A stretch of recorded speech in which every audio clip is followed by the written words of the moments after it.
Hello बच्चों, सबको मेरा नमस्कार। आप सबका मेरे YouTube चैनल क्यूरियस फिजिक्स में एक बार फिर से बहुत बहुत स्वागत है।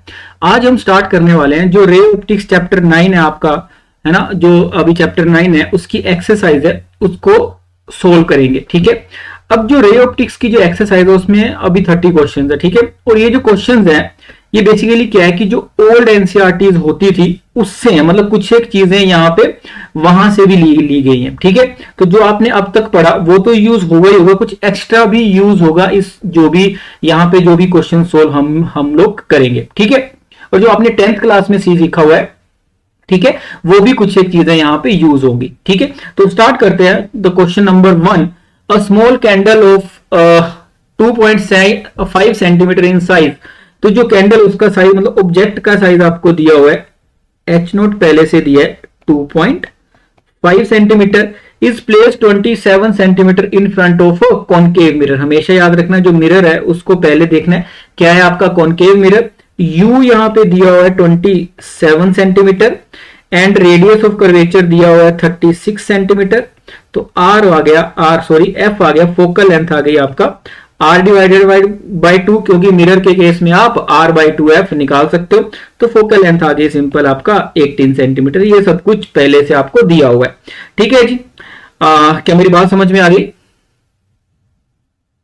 क्या मेरी बात समझ में आ गई? ठीक है जी, अब क्या है, अब जो ऑब्जेक्ट रखा हुआ है, तो अब जो मिरर फॉर्मूला आपने पढ़ा हुआ है, mirror formula 1 by V plus 1 by U is equal to 1 by F, है ना। और अगर यहां से 1 बाई वी की वैल्यू में लिखूं तो लिखूंगा 1 by F minus 1 by you, ऐसा मैं लिख सकता हूं। लेकिन ये कॉनकेव मिरर है। कैसा है? कॉनकेव मिरर है, तो साइन कन्वेंशन का यूज करेंगे तो फोकल लेंथ भी अब नेगेटिव आएगी और जो u है वो भी नेगेटिव आएगा। तो सिंपल मैं इसको लिख सकता हूं -1 डिवाइड बाई 80 और माइनस माइनस प्लस u भी नेगेटिव करेंगे तो 1 divide by 27। Simple 1 by V की वैल्यू करेंगे, एलसीएम कितना आएगा? एलसीएम की बात करेंगे तो एलसीएम आएगा 54। एलसीएम कितना आएगा?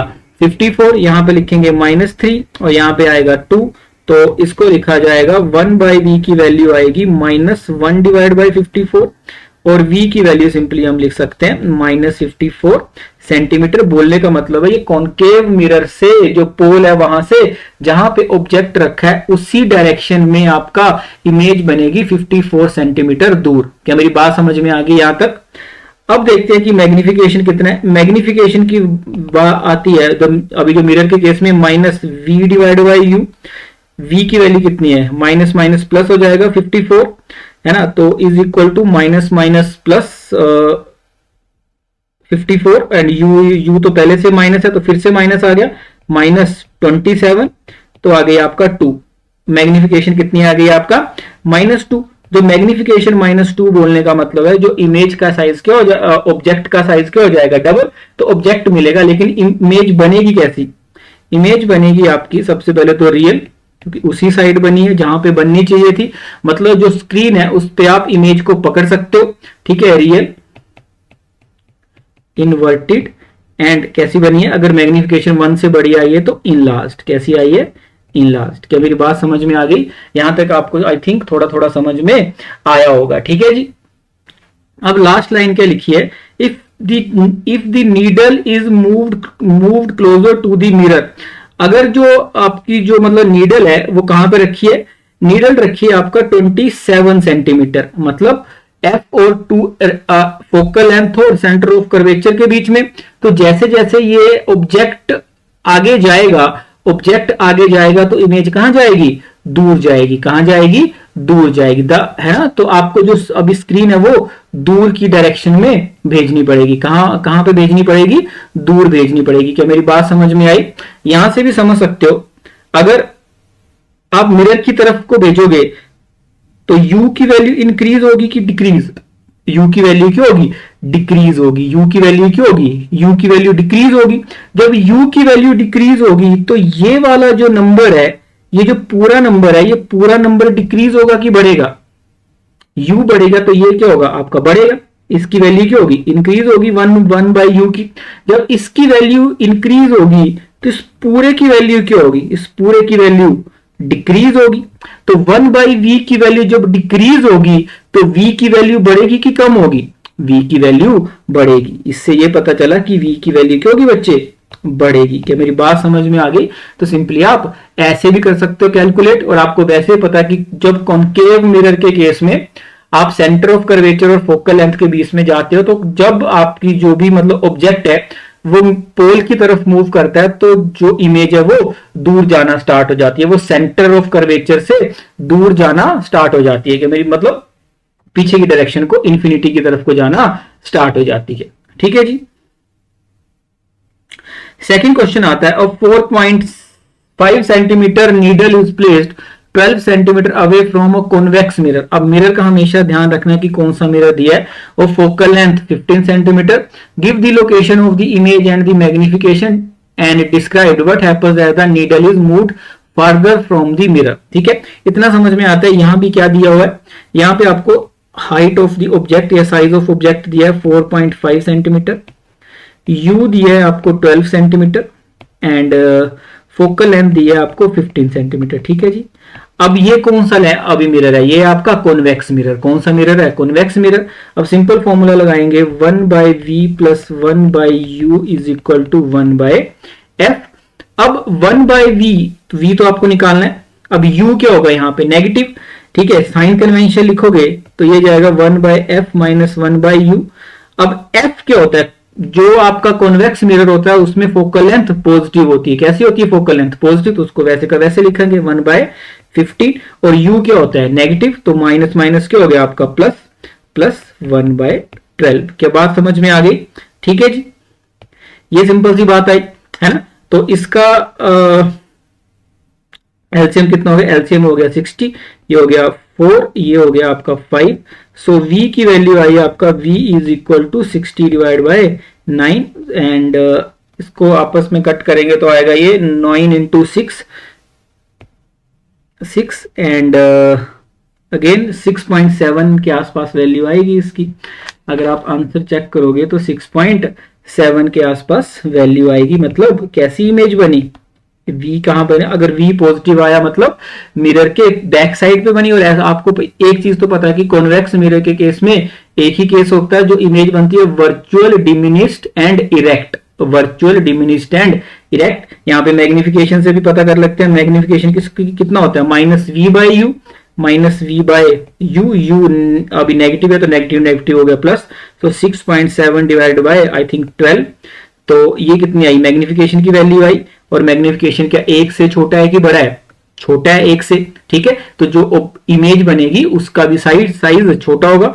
और अगर आप इमेज के साइज की बात करते हैं तो कितना आएगा, 6.7/12, ये magnification into height of object. और हाइट ऑफ ऑब्जेक्ट कितनी आई थिंक 4.5 है। कितनी है, 4.5 है। तो h डैश की वैल्यू अप्रोक्सीमेटली आएगी यहाँ पे 2.5 सेंटीमीटर। कितनी आएगी, 2.5 सेंटीमीटर। अब क्या है, यहां पे इमेज तो पता है कैसी बनेगी, इमेज बनेगी इस केस में वर्चुअल, पीछे बनेगी आपका मिरर से वर्चुअल, इरेक्ट, और कैसी बनेगी, डिमिनिश्ड। कैसी बनेगी, डिमिनिश्ड। क्या मेरी बात समझ में आ गई यहां तक कि नहीं? ये सिंपल चीज आपको पता होनी चाहिए। अब एक और चीज इस क्वेश्चन में पूछी है, the describe what happens as the needle is moved further from the mirror. ठीक है, अगर मैं इस केस में लिखूं u तो नेगेटिव होता ही है, तो 1/v को मैं क्या लिख सकता हूं, 1/v को लिख सकता हूं मैं 1/f प्लस 1/u। अगर मैं u को कंटिन्यूअसली इंक्रीज करता हूं, अगर मैं u को कंटिन्यूअसली इंक्रीज करता हूं तो क्या ये वाला नंबर डिक्रीज होगा, ये वाला नंबर डिक्रीज होगा। अगर ये वाला नंबर डिक्रीज होगा तो ये पूरी वैल्यू डिक्रीज होगी भाई, ये पूरी वैल्यू डिक्रीज होगी, मतलब 1/v डिक्रीज होगा। और 1/, डिक्रीज होने का मतलब है कि v क्या होगा, इंक्रीज होगा। v क्या होगा, इंक्रीज होगा। जब v इंक्रीज होगा तो बोलने का मतलब है कि u अगर दूर जा रहा है, u अगर दूर जा रहा है तो v भी कहां जा रहा है, दूर जा रहा है। उसका भी डिस्टेंस पोल से बढ़ता जा रहा है, उसका भी डिस्टेंस पोल से बढ़ता जा रहा है। क्या मेरी बात समझ में आ गई यहां तक कि नहीं? आई होप आपको यहां तक थोड़ा बहुत समझ में आया होगा। ठीक है जी, अगले क्वेश्चन में चलते हैं। A tank is filled with water, a tank is filled with water to a height of 12 point. अगर मान के चलो ये आपका क्या है, कोई टैंक है, ठीक है। इस टैंक में क्या है, पानी भरा हुआ है, पहले पानी भरा हुआ है। अब ये पूछा गया इसकी जो हाइट है वो कितनी है, 12.5 centimetre. The apparent depth of a needle lying at the bottom of the tank is measured by microscope is 9.4 centimetre. बोलने मतलब जो नीडल इसके बॉटम में पड़ी है ना, ये तो अभी मतलब रियल डेप्थ हो गई, उसकी जो अपरेंट डेप्थ है वो दिखाई दे रही है कितनी, वो दिखाई दे रही है 9.4 सेंटीमीटर, ठीक है। जब ऐसे कुछ कोई भी जो क्वेश्चन आए तो सारे डिस्टेंस कहां से लिए कहां से लिए जाते हैं, सारे के सारे सरफेस से लिए जाएंगे। कहां से लिए जाएंगे, अभी सरफेस से, ठीक है। अब माना इसका स्टार्टिंग में रिफ्रैक्टिव इंडेक्स कितना है, जो पूछा भी है शायद, द रिफ्रैक्टिव इंडेक्स ऑफ अभी वाटर, तो रिफ्रैक्टिव इंडेक्स ऑफ वाटर मान लिया हमने एन, क्या मान लिया हमने, एन मान लिया हमने वाटर का रिफ्रैक्टिव इंडेक्स। क्या बात समझ में आई। अब जब वाटर का रिफ्रैक्टिव इंडेक्स एन मान लिया तो हमने एक फॉर्मूला किया था, जब आपकी बुक में भी लिखा है कि apparent depth is equal to real depth divided by जहां से लाइट चल रही है, और जहां को जा रही है, ठीक है। सिंपल, यहां पे तो एन ही होगा, लेकिन ये याद रखना कि एन है क्या, N12 मान लेते हैं, ये 1 मीडियम है, ये 2 मीडियम है, बाहर वाला एयर, ठीक है। अगर टफ क्वेश्चन आएगा यहां तो डायरेक्टली एन ही लिखेंगे जो हमें फाइंड करना है, लेकिन N1 का मतलब है कि जहां से लाइट गई, N1 बाय N2, N2 तो 1 है, N2 तो क्या है आपका एयर है। तो सिंपल आपकी अपेरेंट डेप्थ यहां पे दी है कितनी है, 9.4, और रियल डेप्थ कितनी है, 12.5, और आपको एन निकालना है वो वाटर का, वो तो इजीली निकाल लोगे। एन ऑफ वाटर हो जाएगा आपका 12.5 डिवाइड बाय 9.4 उसकी वैल्यू आएगी 1.33 के आसपास, 1.33 के आसपास उसकी वैल्यू आएगी। अब सेकंड केस क्या दिया है, ये तो फर्स्ट केस हो गया, सेकंड भी ऐसे ही। If the water is replaced by a liquid of refractive index 1.63 up to the same height, by what distance would the microscope have to be moved. जितनी आपकी ये अपरेंट डेप्थ शिफ्ट होगी उतना ही माइक्रोस्कोप को shift करना पड़ेगा। तो second case में, फर्स्ट केस तो हो गया, सेकंड केस में अगर मैं अपरेंट डेप्थ निकालने जाऊं क्या होगा, रियल डेप्थ कितनी है, 12.5, और अब रिफ्रैक्टिव इंडेक्स कितना है, रिफ्रैक्टिव इंडेक्स से पहले कितना था 1.33, अब कितना है 1.63, अब कितना है रिफ्रैक्टिव इंडेक्स 1.63, उसको सोल्व करोगे तो वैल्यू आएगी 7.66, इसको कट करोगे आपस में तो वैल्यू आएगी 7.66। तो अब अपरेंट डेप्थ में कितना चेंज आया, पहले कितनी थी 9.4, अब कितनी है 7.66, तो चेंज कितना आया, उतना ही माइक्रोस्कोप को आगे पीछे करना पड़ेगा। तो चेंज क्वेश्चन में पूछा है why what distance would the microscope have to be move, तो माइक्रोस्कोप को चेंज करना पड़ेगा 9.4 माइनस 7.66, तो आंसर विल बी 1.73 सेंटीमीटर। इतना शिफ्ट करना पड़ेगा माइक्रोस्कोप को। बात समझ में आई, सिंपल सा जो क्वेश्चन है ये है, ठीक है। आगे चलते हैं। अगले क्वेश्चन में दिया है ये जो पर्टिकुलर फिगर है 9.27 AB shows refraction of a ray in air incident at 60 degree with the normal to glass air and water air in interface respectively. Predict the angle of refraction in glass when the angle of incidence in water is 45 degree. Simple है, आपको लगाना है basically अभी Snell's law. क्या लगाना है आपको लगाना है स्नेल्स लॉ। एयर का रिफ्रैक्टिव इंडेक्स पता है हमको 1, अभी जो भी है, अभी मतलब ग्लास का मान लेते हैं हम Ng, एयर यहां भी आ गया आपका 1, इसका रिफ्रैक्टिव इंडेक्स 1, वाटर का मान लिया हमने Nw, यहां पे वाटर का वही रहेगा Nw, और ग्लास का मान लिया Ng, और आपसे एंगल पूछा हुआ, ठीक है। अगर मैं फर्स्ट ए पार्ट में लगाता हूं अभी स्नेल्स लॉ, तो एयर से अगर लाइट जा रही है आपका ग्लास में, तो एयर का refractive index into sine of 60 is equal to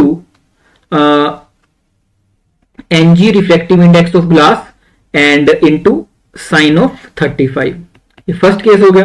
तो Ng कितना आया, Ng की वैल्यू आई यहां पे sin 60 डिवाइडेड बाय sin 35, ठीक है जी। सेकंड केस में अगर ए पार्ट से ये अभी रिजल्ट निकल के आया, बी पार्ट में अगर मैं देखूं तो क्या रिजल्ट आएगा, बी पार्ट में भी एयर से कहां जा रहा हूं, वाटर में, तो मैं लगाता हूं अभी मतलब आपका स्नेल्स लॉ। सो 1 इंटू साइन 60 फिर से इज इक्वल टू NW पता नहीं है, NW the reflective index of water with respect to air ही होता है वैसे तो, साइन ऑफ 47। यहां से अगर मैं NW लिखूं तो क्या लिखूंगा, NW लिखूंगा मैं साइन 60 डिवाइड बाय साइन 47। बात समझ में आ गई। अगर मैं सी पार्ट में देखूंगा, अगर मैं सी पार्ट में देखूं तो लाइट के लिए कैसे मैं लगाऊंगा स्नेल्स लॉ, स्नेल्स लॉ में लगाऊंगा NW, स्नेल्स लॉ में लगाऊंगा कैसे, स्नेल्स लॉ की अगर मैं बात करूं तो मैं कैसे लगाऊंगा, सी पार्ट की अगर मैं बात करूं मैं अभी स्नेल्स लॉ कैसे लगाऊंगा, स्नेल्स लॉ लगाऊंगा मैं आई है यहां पे कितना, sorry NW sine of 45 degree, sine of 45 degree is equal to NG into sine of, इस एंगल को x मान लेते हैं या फिर r मान लेते हैं, sine of r, sine of r। आपको r की वैल्यू निकालनी है, NW हमने पहले अभी निकाल के रखा हुआ है, ये NW है ना, NW लिखा हुआ है, और NG भी पहले, ये NG और NW पहले से अभी निकाल के रखे हैं, तो NW की वैल्यू हो गई, NW की वैल्यू हो गई साइन 60 डिवाइड बाय साइन 45 है ना, और sorry sine 47, sine 47 into sine 45, NG की वैल्यू हो गई sine 60 divide by sine 35 into sine of R। ठीक है, अब सारी वैल्यूज आप अभी कैलकुलेटर का यूज करके, क्योंकि साइन 47 वगैरह की वैल्यू आप डायरेक्टली याद नहीं अभी रख सकते हो। ठीक है, लास्ट में जो वैल्यू आएगी R की वैल्यू जो निकल के वहां यहां से आएगी वो 38.68 डिग्रीज के आसपास आएगी। लेकिन पता होना चाहिए कैसे लिखी गई इक्वेशन। साइन 60 आपको पता होता है, साइन 45 पता होता है, साइन 47 आपको फाइंड करना पड़ेगा कैलकुलेटर या फिर कोई भी आपको, मतलब वहां पे लिखा होगा। अगर ऐसे एंगल दिए जाएं किसी क्वेश्चन में जो आपका जनरली यूज नहीं होता है तो उसकी वैल्यू दी होती है। साइन 35 आपको मतलब अभी रेयर ही पता होता है। ठीक है, तो ऐसे करके आप इजीली फाइंड कर सकते हो आर।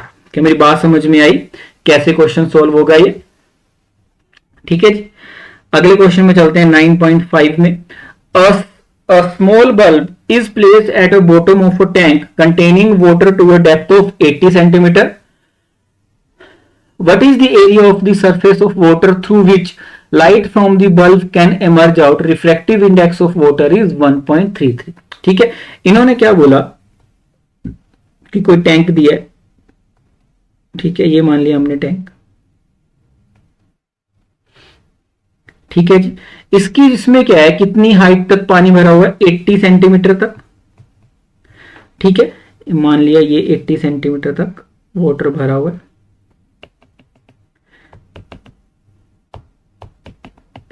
और इसके बॉटम में क्या है, एक कोई आपका क्या रखा हुआ है, एक अभी लाइट बल्ब रखा हुआ है। ठीक है, हम लाइट चलना कहां से स्टार्ट करेगी, लाइट चलना स्टार्ट करेगी जो अपने टोटल इंटरनल रिफ्लेक्शन अगर याद होगा, एक पॉइंट तक तो लाइट बाहर आती रहेगी। ठीक है, और लाइट कैसे अभी निकलती है बाहर, बेसिकली 3D फॉर्म में। तो ऊपर जब लाइट अभी निकलती हुई बाहर दिखाई देगी तो वो सर्कल की फॉर्म में दिखाई देगी, सिंपल सी बात है। और एक टाइम ऐसा आएगा लाइट उसी मीडियम में वापस आ जाएगी। मान के चलो वो एंगल है आपका यहां तक, ये बात समझ में आ गई। और ये नॉर्मल, ये नॉर्मल, और इसके बाद लाइट कैसे जा रही है बेटा, इसके बाद इसी के पैरेलल या फिर अंदर जा रही है। यही हमने TIR में पढ़ा था। मतलब ये क्वेश्चन आपको TIR यूज करना सिखा रहा है। क्या क्या यूज करना सिखा रहा है, टोटल इंटरनल रिफ्लेक्शन आपको यूज करना सिखा रहा है। ये भी नॉर्मल मान लिया, ये भी हमने यहां से अगर मेरे को फाइंड करना है इजिली, नहीं ये गलत हो गया, एक सेकेंड, यहां से ये नॉर्मल है ना, मान के चलो ये, चलो ठीक है, ये एंगल आई है, ये एंगल आई है, और ये एंगल कितना है, अभी नॉर्मल के साथ कितना बता रहा है, नॉर्मल के साथ बना रहा है 90 डिग्री। नॉर्मल के साथ कितना बना रहा है, जो लाइट बाहर गई वो बना रहा है 90 डिग्री। ठीक है, आई, और इसकी वैल्यू कितनी है, रिफ्रैक्टिव इंडेक्स कितना है 1.33। ये सिंपल दिया हुआ है। अगर मैं इस पॉइंट पे मान लिया ए पॉइंट पे लगाऊं मैं स्नेल्स लॉ, ए पॉइंट पे क्या लगाऊं, ए पॉइंट पे लगाऊं अगर मैं अभी स्नेल्स लॉ, तो क्या लिखूंगा, n1 1.33 into sine of I is equal to, air का क्या होता है 1 और साइन है तो इसका हो गया आपका 1, so sine I is equal to 1/0.33। अगर इसको सोल्व करोगे आई की वैल्यू आएगी sine inverse of 1 divide by 1.33, तो एंगल आएगा अप्रोक्सीमेटली, आई की वैल्यू आएगी आपका कितना, आई की वैल्यू आएगी अप्रोक्सीमेटली 48 डिग्री 75 मिनट, 48 डिग्री के आसपास आएगी, 48 डिग्री 75 मिनट। अगर ये एंगल आई है तो ये भी एंगल कितना होगा, ये एंगल कितना है, ये एंगल भी कितना होगा 48 डिग्री 75 मिनट, 48 डिग्री 75 मिनट होगा ये। ठीक है, अब आपको ऊपर ये सर्कल की फॉर्म में बाहर आएगा, ये लेंथ आपको पहले से पता है 80 सेंटीमीटर, आपको ये वाली पता चल जाए तो आप पाई आर स्क्वायर यूज करके सिंपली आप फॉर्मूला लगा सकते हो। तो यहां पे मैं क्या लिखता हूं, tan ऑफ आई, अगर ये आई है तो आई की वैल्यू कितनी आ गई, तो tan ऑफ आई या tan ऑफ 48 डिग्री 75 मिनट की वैल्यू कितनी होगी, r divided by 80 centimetre. Simple हमने क्या किया, राइट एंगल ट्रायंगल का यूज किया है, r बाय 80, तो क्या r मैं निकाल लूंगा, r की वैल्यू इसको सोल्व करोगे, tan वैन की वैल्यू लिखोगे तो r की वैल्यू कितनी आएगी, r की वैल्यू आएगी अप्रोक्सीमेटली 0.91, कितनी आएगी 0.91, क्योंकि tan 4875 की वैल्यू आएगी 1.14। ठीक है जी, ठीक है, और r की वैल्यू आएगी 0.91 मीटर या फिर 91 अभी सेंटीमीटर। एरिया निकालना है, एरिया निकालने के लिए सिंपल क्या करना पड़ेगा बेटा, पाई आर स्क्वायर, तो पाई की वैल्यू 3.14 0.91 इंटू 0.91, आंसर आएगा 2.60 मीटर स्क्वायर। बात समझ में आ गई, सिंपल मैथ्स है, लेकिन पता होना चाहिए कि स्टार्टिंग में कौन सा फंडा हमने यूज यहाँ पे किया है, कौन सा फंडा हमने यहाँ पे यूज किया है। कि मेरी बात समझ में आ रही है यहाँ तक, आई होप आपको थोड़ा बहुत समझ में आ रहा होगा, थोड़ा बहुत समझ में आ रहा होगा। आगे चले, नेक्स्ट है आपका, a prism is made of glass of unknown refractive index. A parallel beam of light is incident on a face of a prism. The angle of a minimum deviation is measured to be 40 degree. What is the refractive index of the material of the prism? The refractive angle of the prism is 60 degree. If the prism is placed in water predict the new angle of minimum deviation of a parallel beam of light. ठीक है, पहले find करना है कि आपको जो भी अभी मतलब प्रिज्म है उसका रिफ्रैक्टिव इंडेक्स कितना है। अगर आपको फॉर्मूला याद होगा, थोड़ा सा भी याद होगा फॉर्मूला, तो क्या था आपका रिफ्रैक्टिव इंडेक्स का फॉर्मूला क्या निकाला था हमने, जो मतलब मिनिमम डेविएशन का फॉर्मूला। ठीक है, हमने ये पढ़ा था, एक तो फॉर्मूला याद होगा आपको, क्या किया था हमने, डेविएशन का फॉर्मूला निकाला था हमने n21 -1 इंटू ए, ये निकाला था हमने डेविएशन का फॉर्मूला। बट ये फॉर्मूला यहाँ पे डायरेक्टली यूज नहीं होगा। क्यों नहीं होगा, क्योंकि ये हमने यहाँ पे माना था कि एंगल्स बहुत छोटे छोटे, लेकिन 40 डिग्री कोई छोटा एंगल अभी मतलब थोड़ी होता है। तो एक जगह पे तो हम अभी मतलब कहां पे, तो उससे पिछले जहां पे हमने साइन आई को डायरेक्टली आई लिखा था वहां से स्टार्ट करना है। और वहां पे क्या आया था, हमने जब रिफ्रैक्टिव इंडेक्स लिखा था, रिफ्रैक्टिव इंडेक्स की वैल्यू लिखी, तो रिफ्रैक्टिव इंडेक्स n21 की वैल्यू आई थी आपका sine of a plus del minimum divided by 2 divided by sine of a by 2। I hope आपको थोड़ा बहुत याद होगी ये वाली चीज। ठीक है, तो यहां से n21 मतलब जहां जो आपका अभी प्रिज्म है, और n1 क्या है बाहर, अगर सिर्फ एयर से जा रहा है तो n1 क्या हो गया एयर।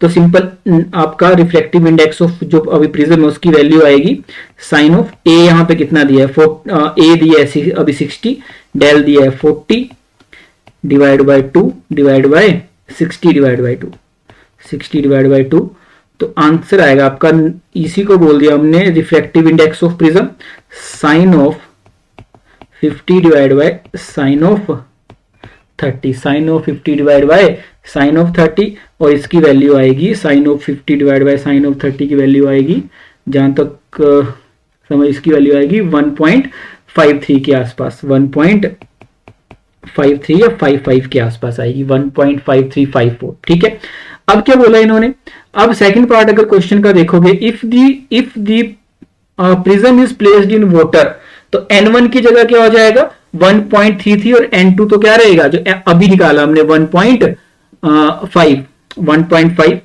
तो सेकंड पार्ट जो है उसमें बस फिर क्या निकालना है, वहां पे डेल मिनिमम निकालना है। तो N2 कितना है 1.5 और वाटर का क्या होता है 1.33 sine of 60 plus del M या फिर मिनिमम डेविएशन डिवाइड बाय, यहां पे होगा साइन ऑफ 60/2 है ना यहां भी, और यहां पे आएगा नीचे साइन ऑफ 30, साइन ऑफ 30 वहां पे मल्टीप्लाई कर देंगे, साइन 30 होता है 1/2, 1/5 divide by 1.33 into 1/2 is equal to sine of 60 plus del M divide by 2। यहां से क्या करेंगे, इसकी वैल्यू कितनी आ जाएगी, सोल्व करेंगे तो कितनी आएगी इसकी वैल्यू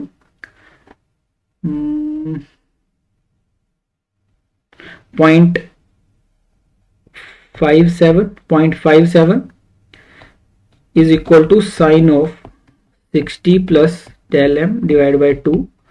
तो सिंपल यहां से आएगा डेल एम की वैल्यू आएगी sine inverse of 0.57 into 2 minus 60 into 2 minus 60, तो ये आएगी वैल्यू, और इसको सॉल्व करोगे तो अप्रोक्सीमेटली साइन इनवर्स ऑफ 0.57 की वैल्यू आएगी 35 के आसपास, इसकी वैल्यू अप्रोक्सीमेटली 35 डिग्री, तो अप्रोक्सीमेटली 10.32 डिग्री आएगा आपका मिनिमम डेविएशन जब उस प्रिज्म को पानी में रख देते हैं। बहुत सारे बच्चों को कंफ्यूजन होता है कि n हमेशा सिंगल नहीं होता, medium with respect to refractive index of medium 1 with respect to medium 2, हमेशा कोई भी रिफ्रैक्टिव इंडेक्स अकेला नहीं लिखा होता। अगर अकेला लिखा है तो मतलब वो एयर के कंपैरिजन में लिखा गया था, अभी जैसे लिखा होता the refractive index of glass 1.55, तो वो रिफ्रैक्टिव इंडेक्स ऑफ ग्लास का सिंपल सा मतलब है कि refractive index of glass 1.5 divide by 1, और you can say that the refractive index of glass with respect to air, with respect to क्या है वो एयर है। क्या मेरी बात समझ में आई यहां तक कि नहीं? ठीक है जी। नेक्स्ट आता है आपका 9.7, a double convex lenses are to be manufactured from a glass of refractive index 1.55 with both faces of the same radius of curvature. What is the radius of curvature required if the focal length is to be 20 centimeter? ठीक है, formula से हो जाएगा easily, कोई दिक्कत वाली बात नहीं। आपने ये फॉर्मूला पढ़ा होगा 1.5 is equal to n21 minus 1 या n2 bye n1, 1 by r1 minus 1 bye r2। ठीक है, लेकिन साइन कन्वेंशन लगाना बहुत जरूरी है। अगर आप कॉन्वेक्स लेंस को देखोगे, डबल कॉन्वेक्स लेंस को देखोगे, तो उसमें पहले जिस सरफेस पे लाइट पड़ती है उसमें रेडियस ऑफ इसको, ये तो पॉजिटिव हो गया, और R2 को लेते हैं हम नेगेटिव। साइन कन्वेंशन ऐसे ही लगाते हैं। ठीक है, सो 1 बाय फोकल लेंथ, तो फोकल लेंथ तो क्या है इसकी 20 सेंटीमीटर, फोकल लेंथ तो पॉजिटिव है। ठीक है, so 1 by 20 is equal to n2 1.55 minus 1 by r1, वो बोला दोनों सेम है तो minus minus plus 1 by r, तो सिंपल सोल्व करोगे आएगी value 1 by 20 is equal to 1.55 minus 1 means 0.55, 2 by r, and you will get the value of r is equal to 0.55 into 2 into 20, and the value of r will come out to be 22 centimeter, 22 centimeter. Simply after solving this you will get the value. Sign convention हमेशा दिमाग में चलनी चाहिए। जब तक sign convention नहीं आएगी आप फॉर्मूलाज को यूज कर ही नहीं पाओगे। ठीक है, फॉर्मूलाज बेस्ड क्वेश्चन आते हैं डायरेक्टली, मैक्सिमम जो क्वेश्चन होते हैं वो रे ऑप्टिक्स के फॉर्मूला बेस्ड ही आते हैं। बस आपको थोड़ा सा माइंड में बैक ऑफ द माइंड चलता रहना चाहिए कि साइन कन्वेंशन कैसे यूज करनी है, साइन कन्वेंशन कैसे यूज करनी है, ताकि आपकी अंडरस्टैंडिंग और भी चीजों पे ऊपर बढ़ती जाए, और भी चीजों के ऊपर अच्छे से आपकी जो अभी मतलब जो क्वेश्चंस है उस पे कमांड अच्छे से इंक्रीज हो जाए। ये था क्वेश्चन नंबर 9.7। क्वेश्चन आता है next is 9.8। The question is a beam of light converges at a point P। मान के चलो कोई आपने क्या किया, आपने क्या किया, ये कोई है बीम आ रही है कोई ऐसे, मान के चलो ऐसे बोला कि बीम आ रही है, वो क्या हो रहा है इस पॉइंट पे कन्वर्ज कर रही है, इस P पॉइंट पे कन्वर्ज कर रही है जी। हमने क्या किया, now a lens is placed in the path of the convergent beam. हमने क्या किया, यहाँ पे एक लेंस लगा दिया। जो पहले मैं लेंस लगाऊंगा, मान के चलो एक से मैं समझा देता हूं, अगर मैं कोई लेंस लगा दिया बीच में, मान के चलो 12 सेंटीमीटर दूर, इससे मैंने कोई लेंस लगा दिया ये, तो बताओ at what point does the beam converges if the lens is convex lens of the focal length 20 centimetre. ठीक है जी। अब जिस डायरेक्शन में लाइट जा रही है, क्या उसी डायरेक्शन में ऑब्जेक्ट पड़ा हुआ, इस लेंस को क्या फील हो रहा है, इस लेंस को फील हो रहा है कि इसका लिए ऑब्जेक्ट यहां से कितनी दूर है, ऑब्जेक्ट यहां से कितनी दूर है, यू है आपका 12 सेंटीमीटर। ठीक है जी। ठीक है। अब क्या है कि इन्होंने बोला कि पहले क्या किया हमने, फोकल लेंथ जिस अब जो अभी कॉन्वेक्स लेंस है उसकी फोकल लेंथ कितनी है 20 सेंटीमीटर, तो ये क्या करेगा, इस लाइट को और कन्वर्ज कर देगा, इसको क्या कर देगा, और कन्वर्ज कर देगा। अब u यहां पे पॉजिटिव होगा कि नेगेटिव होगा, u यहां पे पॉजिटिव होगा, क्योंकि ये लाइट की डायरेक्शन में हमने साइन कन्वेंशन में ऑप्टिकल सेंटर से ही माना हुआ है ना, ऑप्टिकल सेंटर से ही माना है। जो फॉर्मूला यूज करोगे तो इसमें फॉर्मूला क्या होता है, लेंस के केस में 1/v minus 1/u is equal to 1/f है ना। तो यहां पे v पॉजिटिव ही रहेगा, तो 1/v is equal to 1/f plus 1/u। So 1/v is equal to 1/f. 1/f in case of convex 120 and plus 1/12 plus 1/12. So LCM will be I think 60. So 3 plus 5. So 12 into 5 into okay 60/8. I think 60/8. V is equal to 60/8. And v is equal to 60/8 means 60/8 means 7.5 centimetre, 7.5 centimetre. और ऐसा होगा भी क्योंकि अगर इन दोनों का gap पहले अगर 12 है तो ये और लाइट को कन्वर्ज कर देगा, और लाइट को कन्वर्ज कर देगा, मतलब लेंस रखते ही लाइट कुछ ऐसी हो जाएगी, लाइट कुछ ऐसी हो जाएगी और उसका डिस्टेंस कितना आएगा 7.5 सेंटीमीटर, 7.5 सेंटीमीटर। तो फॉर्मूला कैसे अभी लगाना है वो आपको थोड़ा बहुत पता होना चाहिए। इसी का सेकंड केस की अगर मैं बात करूं तो सेकंड केस में क्या होगा, अगर मैं कॉन्वेक्स कॉनकेव अभी लेंस की बात करूं, अगर मैं कॉन्वेक्स लेंस की बात करूं तो उसमें फोकल लेंथ नेगेटिव होती है, यू तो पॉजिटिव ही रहेगा। उस केस में होगा आपका 1/v जो भी आपको निकालना है, और f की जगह क्या हो जाएगा, और इसकी फोकल लेंथ कितनी है सेकंड केस में 60, तो हो जाएगा -1/16 प्लस 1/12, 1/12, क्योंकि u तो चेंज होने वाला नहीं है, u तो चेंज होने वाला नहीं है। बस इसको सोल्व करोगे तो कितनी वैल्यू आएगी, आई थिंक 48 एंड -4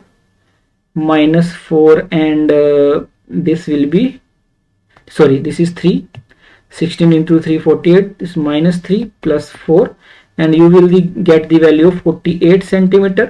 बोलने का मतलब है अगर आपने बीच में अगर कोई कॉनकेव मिरर लगाया तो वो लाइट को डाइवर्ज कर देगा, मतलब उसका आंसर तो 12 से ज्यादा आना ही आना है, 12 से ज्यादा आना ही आना है, और आया भी है 48 सेंटीमीटर। क्या मेरी बात समझ में आई है यहां तक? ठीक है। बस साइन कन्वेंशन ध्यान में रखना, कब फोकल लेंथ पॉजिटिव होती है, कब फोकल लेंथ नेगेटिव होता है, यू नेगेटिव कब होता है, यू पॉजिटिव कब होता है, बिल्कुल कंफ्यूज नहीं होना। अगर ऑप्टिकल सेंटर या पोल से लाइट की डायरेक्शन में अगर कोई डिस्टेंस लिया है तो वो हमेशा क्या रहेगा, पॉजिटिव, और उससे अपोजिट लिया है तो नेगेटिव। ये कंसेप्ट दिमाग में बैठ गया, और विद अभी प्रैक्टिस के साथ आपको कोई कुछ भी अभी मतलब रट्टा नहीं मारना कि कब, अगर जैसे इस केस में बेसिकली क्या होता है, जो ऑब्जेक्ट है ये ऑब्जेक्ट वर्चुअल ऑब्जेक्ट है। वर्चुअल ऑब्जेक्ट मतलब जहां से लाइट आपको मतलब लाइट कन्वर्ज हो रही तो उसके बीच में आपने क्या कर दिया, कोई लेंस लगा दिया, कोई लेंस बीच में लगा दिया।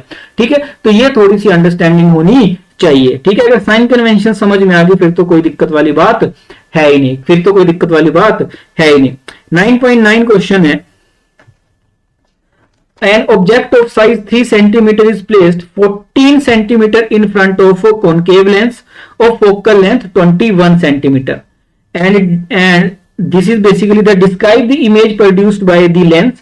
What happens if the object is moved further away from the lens? ठीक है, इस केस में डायरेक्टली है ऑब्जेक्ट का जो साइज है, ऑब्जेक्ट का जो साइज की अगर मैं बात करूं, ऑब्जेक्ट का जो साइज है एच ऑब्जेक्ट मान लेते हैं 3 सेंटीमीटर। ठीक है जी, और लेंस के केस में फॉर्मूला क्या होता है, 1/f is equal to 1/v minus 1/u। अब यहां पे क्या है, u क्या हो जाएगा, कौन सा लेंस है, कॉनकेव लेंस है। कॉनकेव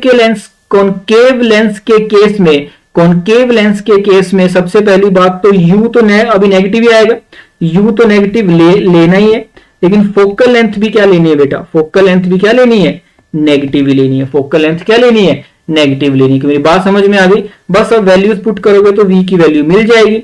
1/f की जगह अगर मैं लिखने जाऊं तो -1 फोकल लेंथ कितनी जाएगी, -1/21, और 1/v हमको निकालना है, माइनस माइनस प्लस हो जाएगा ये। ठीक है, प्लस 1/14 वहां पे आएगा तो फिर माइनस हो जाएगा, so -1/21 minus 1/14 is equal to 1/v।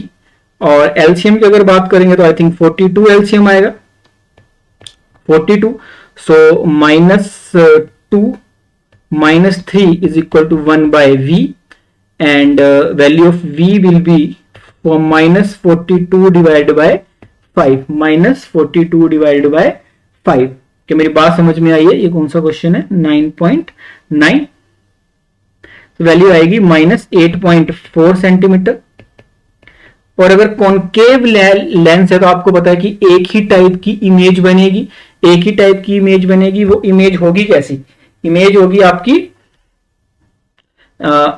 आपकी वर्चुअल, पहली बात तो, दूसरी होगी आपकी इरेक्ट, और तीसरी होगी डिमिनिश्ड। अगर आप इसकी मैग्निफिकेशन भी निकालोगे तो मैग्निफिकेशन होगा v/u, और v/u के केस में v भी यहां पे नेगेटिव और u भी नेगेटिव, तो 8.4 divided by I think u कितना है, 14, u की वैल्यू कितनी है, 14 सेंटीमीटर। आप डायरेक्टली पुट करोगे तो उनको v भी माइनस माइनस माइनस तो कट होना ही है, दे आएगी मैग्निफिकेशन, और ये 1 से छोटी आएगी। ठीक है, सो इमेज का साइज कितना आएगा, अगर हाइट ऑफ इमेज की बात करते हैं तो 8.4 divide by 14 into 3 is equal to 1.8 centimetre, 1.8 centimetre.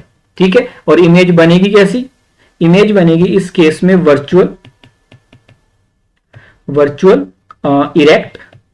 Erect कब बनती है इमेज, इरेक्ट जब बनती है, जब मैग्निफिकेशन कैसी हो जाती है, पॉजिटिव वर्चुअल इरेक्ट, और 1 से छोटी आई है, 1 से छोटी आई है तो कैसी होगी, 1 से छोटी अगर है तो कैसी होगी, डिमिनिश्ड। कैसी होगी, डिमिनिश्ड। क्या बात समझ में आई है, ये थोड़ी बहुत अंडरस्टैंडिंग इंक्रीज होनी चाहिए। ठीक है जी, आगे चलते हैं।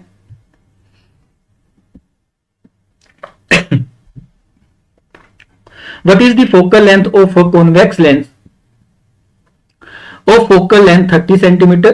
Okay, what is the focal length of a convex lens of focal length 30 centimeter in contact with the concave lens of focal length 20 centimeter is the system is converging or diverging?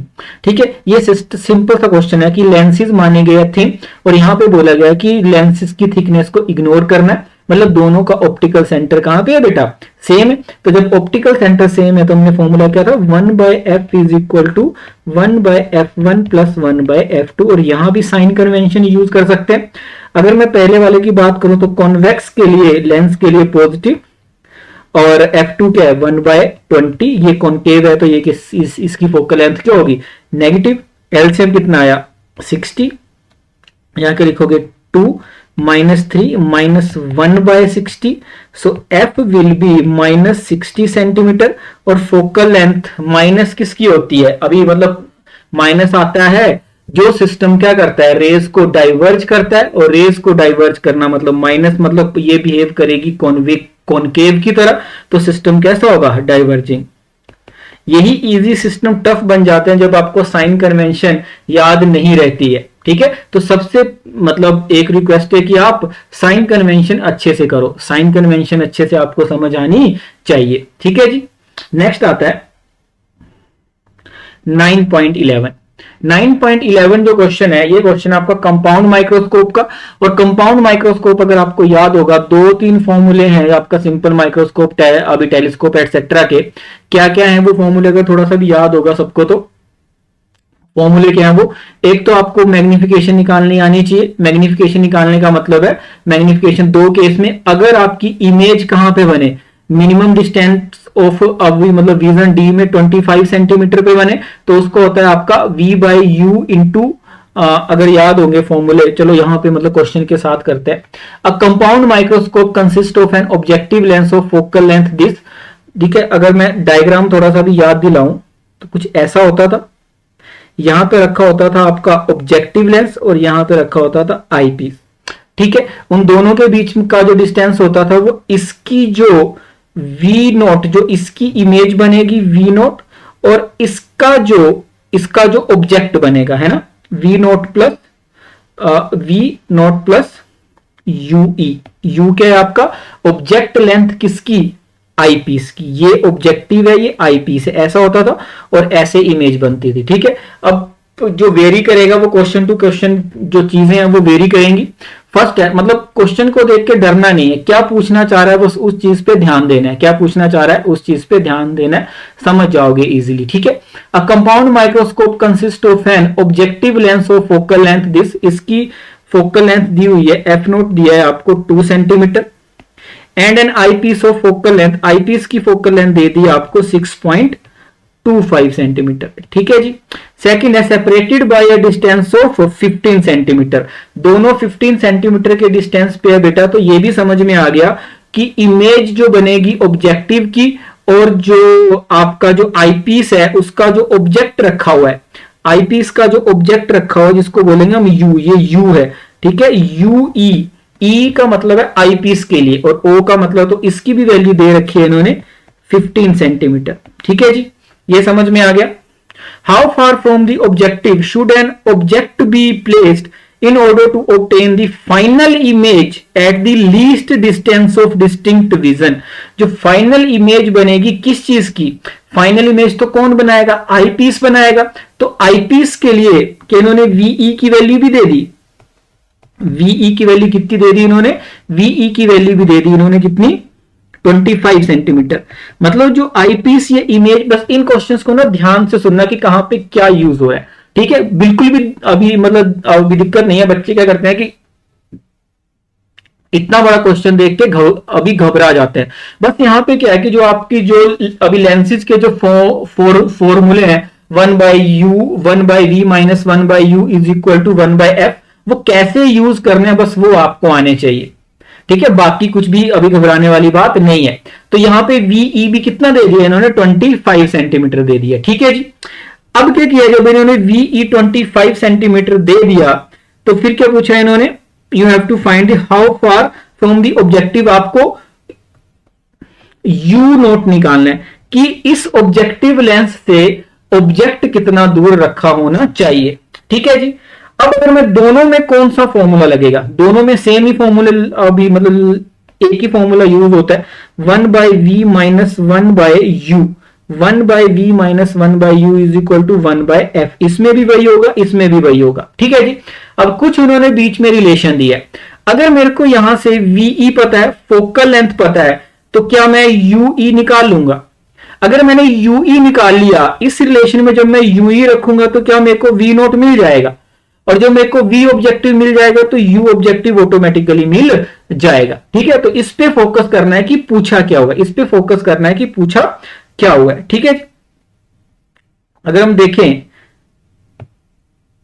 मुझे क्या करना है, सबसे पहले मैं करता हूं F E को सोल्व करता हूं। ठीक है, 1/f e is equal to 1/ve minus 1/ue।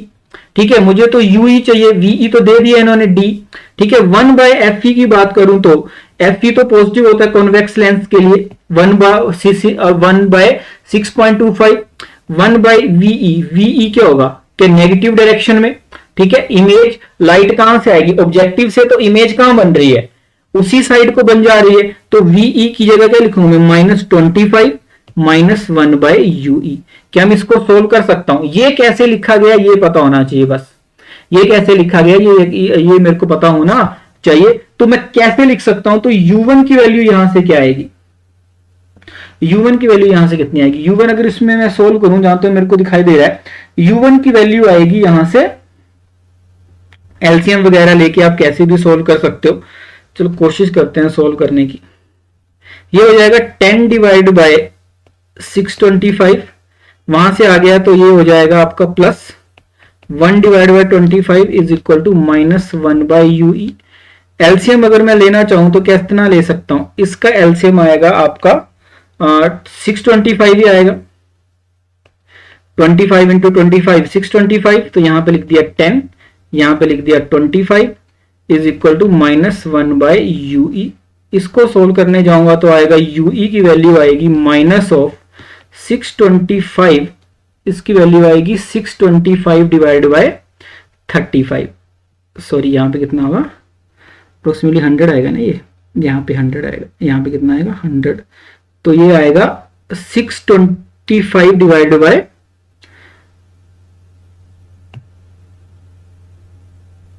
ये तो 100 आएगा,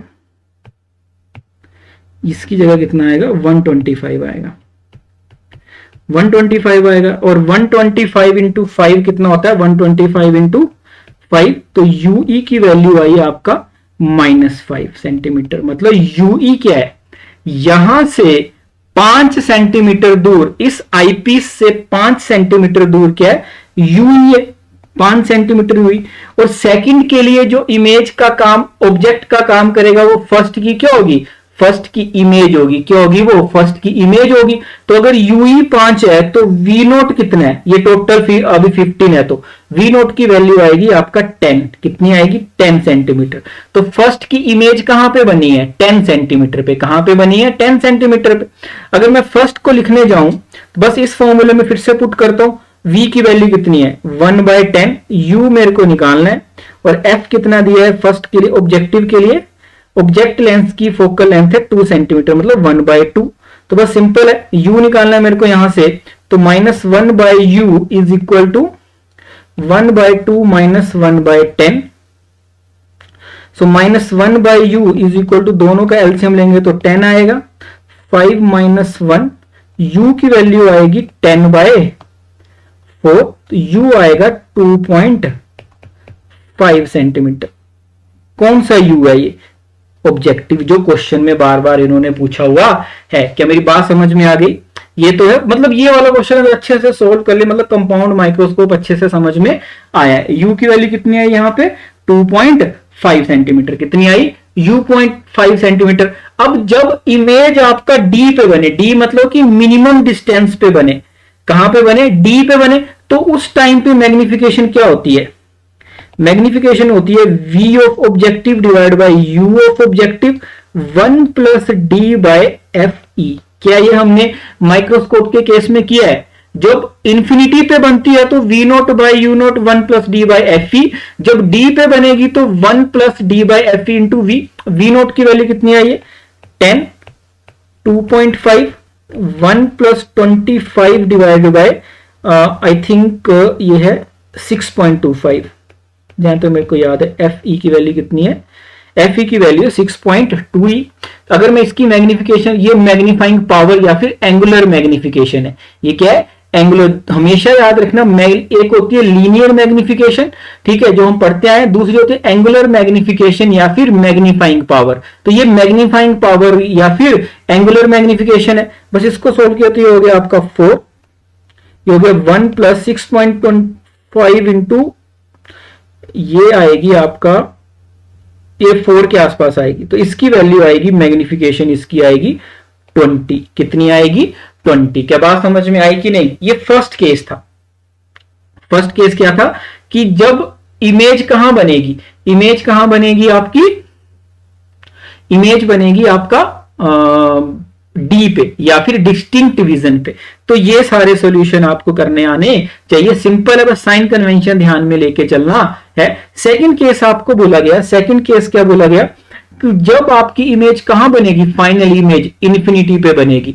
जब फाइनल इमेज इन्फिनिटी पे बोलने का मतलब है कि VE is equal to infinity, VE is equal to infinity. अगर VE is equal to infinity है तो UE क्या होगा, FE पे होगा। UE कहां होगा, FE पे। कैसे निकालेंगे, यहां पे निकाल भी सकते हैं, 1 by VE minus 1 by UE is equal to 1 by FE। E मतलब आईपीस के लिए मैंने ये लेंस फॉर्मूला अभी लिखा है, 1 by VE infinity 0, 1 by UE आपको पता नहीं है, is equal to 1 by FE। ठीक है, तो ये वैल्यू हो गई 0। तो UE की वैल्यू कितनी आई, सिंपल सी बात है FE, वो भी माइनस FE, और FE की वैल्यू कितनी है 6.25 सेंटीमीटर। बात समझ में आई। जो मतलब सेकंड केस में जब इमेज इंफिनिटी पे बनेगी, इमेज कहां बनेगी, फाइनल इंफिनिटी पे, तो फर्स्ट वाले की जो अभी मतलब क्या बोल सकते हैं उसको, ऑब्जेक्ट कहां पे रखा होगा, इसकी इमेज कहां बनेगी, ये वाला जो पॉइंट हमने रखा है, ये वाला जो पॉइंट है, ये यहां पे ऑब्जेक्ट रखा हुआ है, यहां पे ऑब्जेक्ट रखा हुआ है, यहां पे बना, यहां पे आई आपका। जब यहां पे आई, फोकल लेंथ पे रखा है आपका, है ना, जो फोकल लेंथ पे रखा है, तो फिर वी नोट कितना होगा, वी नोट 15 माइनस 6.25, तो ये आएगी आपका 8.75 सेंटीमीटर, जहां तक मैं ठीक कर रहा हूं कैलकुलेशन। ये कितनी आएगी इसकी वैल्यू 8.75। जब वी नोट 8.75 आ गया, तो क्या मैं यहां से डायरेक्टली अगर मैं चलूं, तो क्या अगर वी नोट भी आ गया, अब मेरे को यू नोट निकालना है, सो 1 बाय वी नोट, अब ये ऑब्जेक्टिव लेंस की बात हो रही है, minus 1 by U naught is equal to 1 by F. U naught मेरे को निकालना है, तो minus 1 by U naught, F positive 1 by I think 2.5 है इसकी, है ना, 2 है, कितनी है 2, ठीक है, कितनी है 2 minus 1 by V naught, 1 by V naught 8.75। तो यहां से अगर जो आप यू नोट निकालोगे, यू नोट सिंपल इसको सोल्व करो तो इसकी वैल्यू आएगी, 3.5 सेंटीमीटर। कितनी आएगी 3.5 सेंटीमीटर। ठीक है, और इसकी मैग्निफिकेशन निकालोगे तो सिंपल फिर से v बाय यू, v कितना है 8.75, u कितना है 3.5 नहीं आएगी, कोई 3 के आसपास आएगी शायद, ये 3.5 नहीं, इसकी वैल्यू 3 के आसपास आएगी। ठीक है, बस सिंपल कैलकुलेशन है, ये 3 के आसपास, और अंदर सिंपल लिखोगे आप d divide by F E. D की वैल्यू कितनी है 25, और एफ ई की वैल्यू डायरेक्ट फॉर्मूला जब इमेज इंफिनिटी पे बनती है 6.25, तो ये आएगी आपकी 13.51 के आसपास या 30.5 के आसपास। ठीक है जी, सिंपल कैलकुलेशंस है, फोकस रखना है कि साइन कन्वेंशन कैसे ली है, और जब माइक्रोस्कोप कंबाइंड रखा गया तो कैसे लिया गया। ठीक है जी, क्या मेरी बात समझ में आई। ये सारी कैलकुलेशन आपको करने, मतलब ये इस क्वेश्चन को सोल्व कर लिया तो माइक्रोस्कोप या कंपाउंड माइक्रोस्कोप, सिंपल माइक्रोस्कोप में घबराने वाली बात ही नहीं है। ठीक है, डरने वाली कोई बात ही नहीं है। ठीक है जी, अगले क्वेश्चन में जाएंगे। A person with a normal near point using a compound microscope with objective of same, उसी जो क्वेश्चन ऊपर किया। ठीक है, यहां पे क्या है, ऑब्जेक्टिव फोकल लेंथ रखा हुआ, ऑब्जेक्टिव लेंस है, और यहां पे आई पीस रखा हुआ है। अ पर्सन विद नॉर्मल, तो और डी मतलब नॉर्मल, डी की वैल्यू कितनी है 25 सेंटीमीटर। ऑब्जेक्टिव की फोकल लेंथ है आपका 8 mm या फिर 0.8 सेंटीमीटर, और आईपीस की है 2.5 सेंटीमीटर। तो इसको मैं सेंटीमीटर में पहले ही कन्वर्ट कर देता हूं, ये आएगी आपको 0.8 centimetre. Can bring an object placed at 9 mm from the objective से कितना दूर रखा हुआ, यू नोट की वैल्यू आपका 9 mm या फिर 0.9 सेंटीमीटर। ठीक है जी,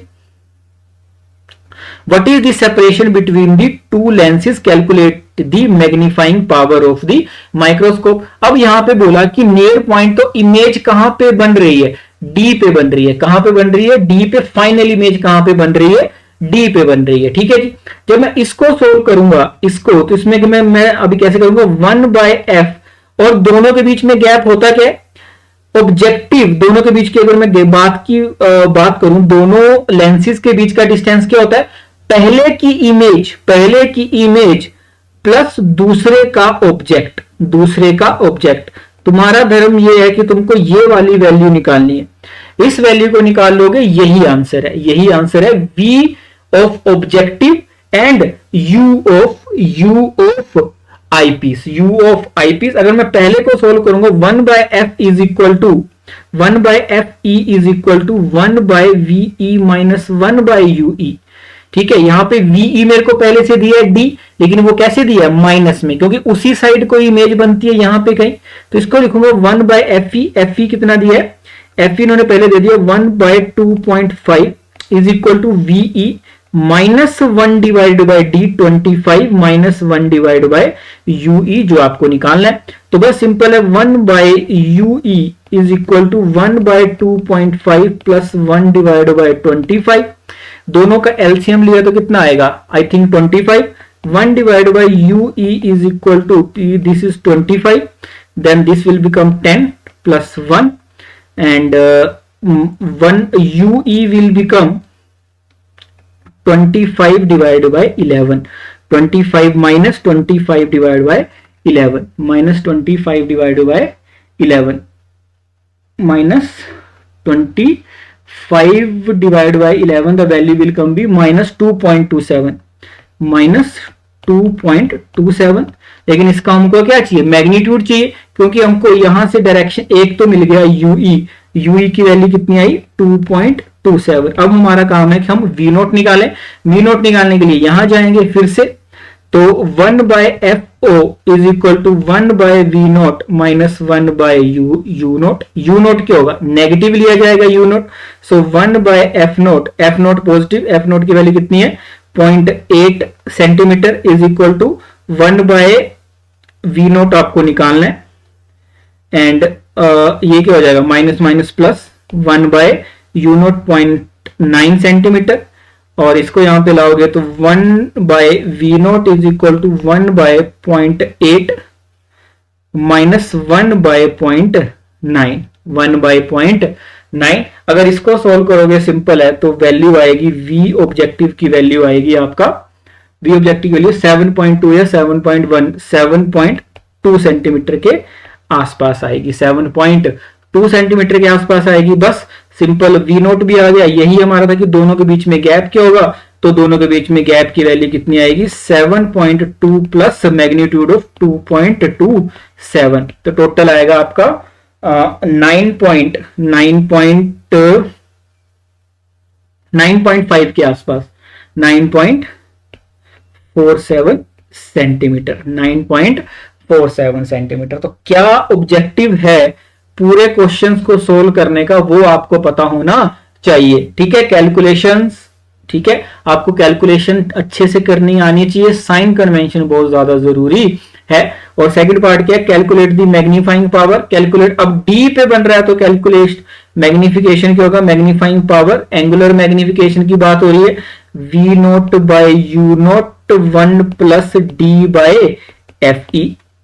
वी नोट की वैल्यू कितनी है यहाँ पे, वी नोट हमने अभी निकाला 7.2, यू नोट आपको दिया है 0.9, 1 होता है 25, और F E focal length of eyepiece कितनी दी है, फोकल लेंथ ऑफ आईपीस दी है 2.5। तो आई थिंक इसकी वैल्यू आएगी, ये हो गया 10, 1, 11 और 8, 88 के आसपास इसकी पावर, मैग्नीफाइंग पावर आएगी। मैग्निफिकेशन और मैग्नीफाइंग पावर सेम नहीं होती है, मैग्नीफाइंग पावर और मैग्निफिकेशन सेम नहीं होती है, तो ये थोड़ा सा आपको समझ में आना चाहिए। ठीक है जी, आई थिंक हम 9.12 कर लिया हमने। फिर आते हैं 9.13 पे।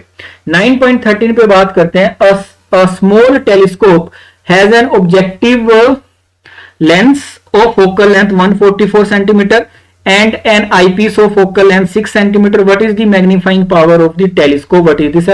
Magnifying power is nothing but focal length of objective divided by focal length of eyepiece in case of telescope, and the value will be 144 divided by I think 6, and the value will be 24. 24 will be the value. What is the separation? Separation is nothing but F E plus F not is the simple, हमने पहले बात करी है, तो 150 centimetre separation आएगी। ये तो simple question हो गया, ठीक है, डायरेक्ट फॉर्मूला बेस्ड क्वेश्चन है, ठीक है जी। 9.13 के बाद आता है 9.14। 9.14 में a giant refracting telescope at an observatory has an objective length of focal length 15 metre, मतलब फोकल लेंथ किसी एफ नॉट दिया है पहले से 15 मीटर, और एफ ई दिया है आपको 1 सेंटीमीटर, ठीक है जी। एंगुलर मैग्निफिकेशन, एंगुलर मैग्निफिकेशन होता है आपका 1500, बिकॉज मैंने क्या किया, मीटर को सेंटीमीटर में कन्वर्ट कर लिया, F O by F E, और एफ ई क्या है 1, so 1500 will be the magnification. Next question, if the telescope is used to view the moon, what is the diameter of the image of the moon formed by the objective lens? The diameter of the moon is this and the radius of lunar orbit is this, ठीक है, simple है। हमने क्या किया कि जो image बनी है, लेट्स उसका डायमीटर कितना है, उसका डायमीटर मान लिया हमने, जो इमेज बनी है उसका डी डैश मान लिया, ठीक है, तो दोनों का tan थीटा सेम है, ठीक है, तो सिंपल इसको लिख सकते हैं सेकंड केस में, diameter of the moon divided by its lunar orbit is equal to, जो आपको डायमीटर निकालना है इमेज का, divide by focal length, divide by focal length, क्योंकि दोनों के केस में क्या होगा, tan अल्फा इमेज और ऑब्जेक्ट का, इमेज और ऑब्जेक्ट का सेम होगा, सेम होगा। क्या मेरी बात समझ में आई? बस यहां से पुट करोगे, डी डैश की वैल्यू इजीली निकाल लोगे। डी डैश की वैल्यू कितनी आएगी, डी डैश की वैल्यू इस केस में आएगी 9.14 के केस में 13.74 सेंटीमीटर, 13.74 सेंटीमीटर। ये सिंपल सी बातें आपको पता होनी चाहिए, ठीक है। सिंपल फॉर्मूला यूज किया कि टेलीस्कोप के केस में tan अल्फा दोनों केसों में सेम रहता है, बस दोनों तरफ tan अल्फा को आपस में क्या किया है, इक्वेट किया है, और आपको डी डैश इजीली मिल जाएगा। नेक्स्ट स्टार्ट करते हैं। नेक्स्ट आते हैं आपका यूज द मिरर इक्वेशन, और मिरर इक्वेशन क्या होती है, to find these particular results. अगर पहले की बात करूं, an object placed between f and 2f of a concave mirror produces a real image beyond 2f। Beyond 2f मतलब 2f से ज्यादा दूर बनाएगा, और ऐसा होता भी है। जैसे आप ऑब्जेक्ट को 2f से लेके f की तरफ को मूव करते हो, इमेज आपका 2f से इंफिनिटी जाना स्टार्ट कर देती है। आपने 10th में रे डायग्राम में पढ़ा होगा। अगर मैं फॉर्मूला लिखूं इसी केस का, 1/f is equal to 1/v plus 1/u, ये होता है आपका मिरर फॉर्मूला। ये क्या होता है आपका mirror formula, 1/v is equal to 1/f minus 1/u। क्या मैं ऐसा लिख सकता हूं? हाँ, मैं ऐसा लिख सकता हूं। और इतना भी समझ में आता है कि जब आपका अभी मिरर होता है तो मिरर के केस में एफ भी नेगेटिव होता है, अभी कॉनकेव के केस में जब रियल इमेज बन रही है एफ भी नेगेटिव, यू भी नेगेटिव होता है, और वी भी नेगेटिव होता है, ठीक है जी। तो क्या मैं ऐसे लिख सकता हूं, u की वैल्यू f से छोटी है लेकिन 2f से बड़ी है? क्या मैं ऐसे लिख सकता हूं? हाँ, मैं ऐसे लिख सकता हूं, क्योंकि नेगेटिव में जो छोटा होता है वो क्या होता है, बड़ा होता है। अगर f -1 है और 2f -2 है तो दोनों में बड़ा कौन होगा, -1। दोनों में बड़ा कौन होगा, -1। अगर मैं इसको नीचे लेके जाऊं तो ऐसे लिख सकता हूं मैं, 1/2f is greater then u is less than 1/, क्या मैं ये चीज भी लिख सकता हूं? ठीक है, जब आप क्या करते हो, मतलब 1/, की फॉर्म में लिखोगे तो साइन आपका इक्वालिटी का साइन चेंज हो जाता है, इक्वालिटी का साइन चेंज हो जाता। क्या मैं लिख सकता हूं ऐसे? ठीक है, अगर मैं माइनस से मल्टीप्लाई करता हूं तो ऐसे 1/2f, फिर से ये चेंज हो जाएगा, माइनस से मल्टीप्लाई करते हैं तो माइनस 1/f। मतलब ये करने का पर्पज क्या, ये करने का पर्पज है कि कहीं ना कहीं पे हमें जो ये अभी मिरर इक्वेशन लिखी है हमें यहां पे पहुंचना है, इस मिरर इक्वेशन पे पहुंचना है। अब क्या करता हूं मैं, दोनों हर साइड 1/f से, f से मैं क्या करता हूं, ऐड कर देता हूं हर साइड। तो 1/f minus 1/2f, 1/f minus 1/u less than 0। बात समझ में आ गई। 1/f माइनस 1/2f क्या होगा आपका, 1/f minus 1/2f, 1/2f less than 1/f minus 1/u। ये कहां से लिख सकता हूं मैं, यहां से 1/v लिख सकता हूं, इज लेस देन 0। अगर ये 0 है, अगर ये 0 है ना, ये 0 है तो मतलब ये 0 से छोटा है अभी 1/v। अगर 1/v 0 से छोटा है तो बोलने का मतलब क्या हुआ, 1/v 0 से छोटा है मतलब ये क्या है, नेगेटिव है। ये तो समझ में आ गया। अगर मैं लास्ट के 1/2f और 1/v को देखूं तो इससे क्या समझ में आ रहा है, 1/v बड़ा है किससे, 1/2f से। तो इससे यह समझ में आ रहा है कि 2f is greater then v, 2f is greater then v। यही तो इससे समझ में आया। क्या मेरी बात समझ में आ रही है कि नहीं, यही इसका मतलब हुआ 1/2f है ना, यही इसका समझ में आया। अगर 1/5 इज लेस देन 1/4 है तो 5 इज ग्रेटर देन 4 हुआ। तो अगर ये दोनों नेगेटिव हैं, दोनों नेगेटिव हैं तो क्या हुआ, अगर 2f बड़ा है तो ज्यादा दूर कौन हुआ, this is more negative, this is more negative और दिस इज लेस नेगेटिव।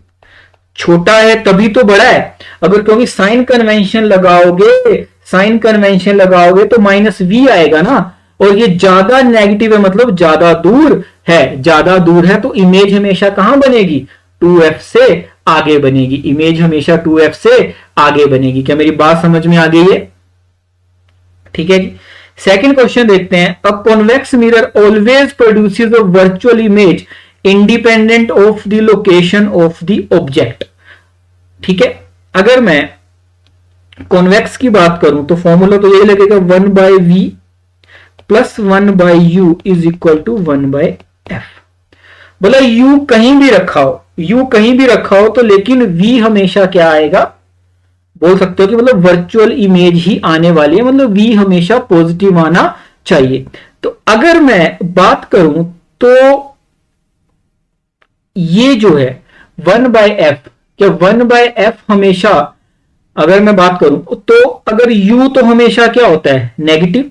अगर मैं साइन कन्वेंशन लगा दूं तो 1/v minus 1/u is equal to 1/f, और ये वहां पे चला जाएगा तो क्या होगा, 1/v is equal to 1/v plus 1/u, और f तो हमेशा पॉजिटिव होता ही है। तो ये नंबर हमेशा पॉजिटिव अगर आएगा तो क्या इसको भी पॉजिटिव आना पड़ेगा, और अगर v पॉजिटिव आएगा मतलब जहां की तरफ को लाइट जा रही है क्या उसी डायरेक्शन में इमेज बन रही है, तो v भी हमेशा क्या होगा, पॉजिटिव, मतलब वर्चुअल इमेज बनाएगा।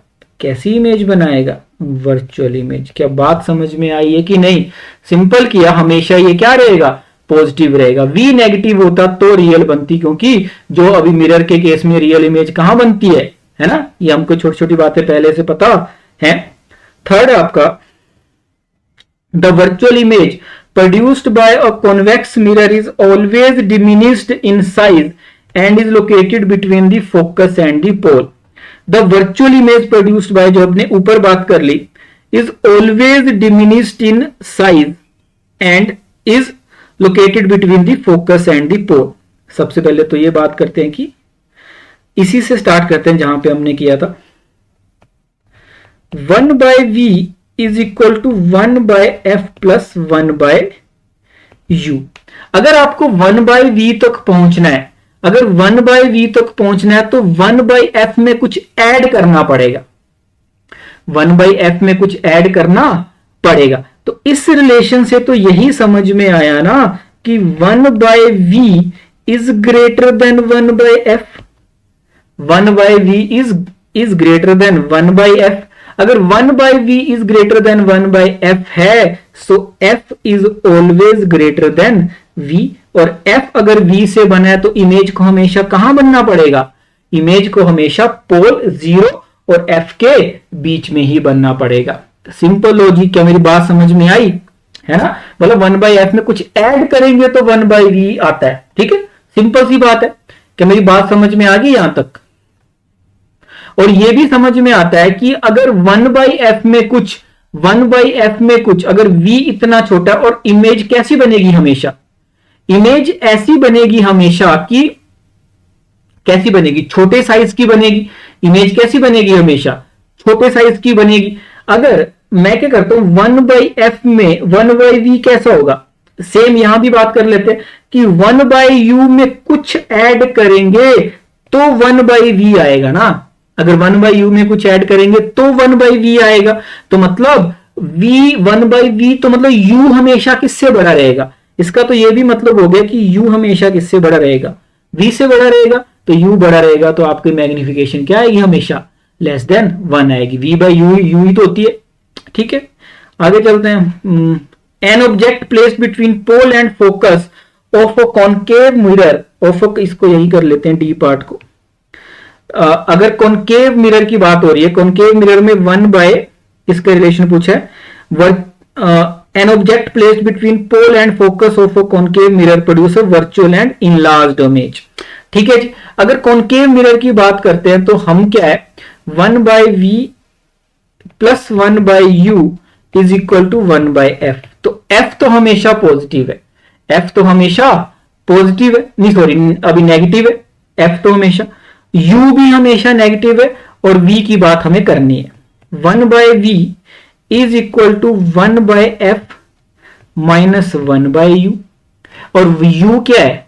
नेगेटिव है, तो negative negative 1 by F plus 1 by U. यही इसका मतलब हुआ जहां तक मुझे समझ में आ रहा है। ठीक है, अब u की वैल्यू जो है, ये तो सिंपल ही हो गया आपका। f की वैल्यू क्या है? नेगेटिव है। f की वैल्यू क्या है? नेगेटिव होती है। किस केस में? अभी कॉनकेव के केस में। किस केस में होती है? अभी आपका कॉनकेव के केस में। बात समझ में आई? अब ये बोला गया कि जो ऑब्जेक्ट है वो कहां रखा गया है? फोकस, पोल और फोकस के बीच में। तो u हमेशा क्या होगा? u की वैल्यू क्या है? u is less than f। u is less than f means f is greater than u. So 1, तो इसका जो रिलेशन आएगा, अगर f बड़ा है तो ये क्या देगा? नेगेटिव वैल्यू देगा। नेगेटिव वैल्यू, लेकिन छोटी नेगेटिव वैल्यू देगा क्योंकि f बड़ा है ना। तो इसका जो आंसर आएगा वो हमेशा क्या आएगा? पॉजिटिव आएगा। जब इसका आंसर पॉजिटिव आएगा तो v भी हमेशा क्या आएगा? पॉजिटिव आएगा। और v पॉजिटिव आएगा मतलब वर्चुअल इमेज कहां बन रही है? मिरर के पीछे। v नेगेटिव आता था तो रियल बनती थी। तो लास्ट केस हो गया ना, अब आप रे डायग्राम बनाना भी सीखा होगा। ठीक है, तो ये हमने स्टार्टिंग के 15 क्वेश्चन सोल्व किए बेटा।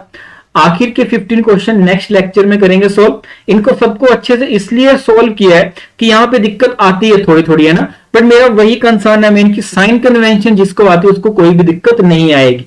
ठीक है, मतलब कोई भी रेक्टिफिकेशन की बात अभी नहीं है। आप साइन कन्वेंशन पे फोकस करो, क्वेश्चन इजीली होते जाएंगे। ठीक है, तो मेरी तरफ से इतना ही आज के लिए। Thank you so much. Next time मिलते हैं। Bye bye, take care, God bless you, bye.